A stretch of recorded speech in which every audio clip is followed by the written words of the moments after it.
मी बाहेर बसले होते आणि बघत होते, की मंडप कसा वाटत आहे आणि खरंच खूप सुंदर वाटत होता आणि मी लगेच साडी नेसले आणि आम्ही जात होतो आता देवीच्या मंदिरात हळद घेऊन.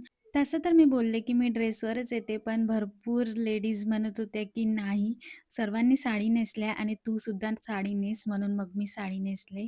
काहीच तयारी नव्हती केली आणि खूप सिंपल अशी साडी वेअर केले होते आणि जे मंदिर दिसत आहे ना, तुम्हाला मी दुरून दाखवलं, त्याच मंदिरात आम्ही आलो होतो.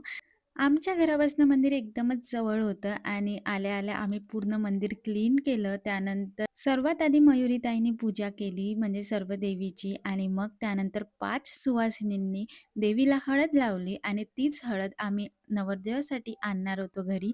म्हणजे असं एकंदर आमच्याकडलं रिच्युअल्स आहे आणि पूजा वगैरे केल्यानंतर खरंच खूप छान वाटलं. मी सुद्धा पूजा करून घेतली मंदिरात.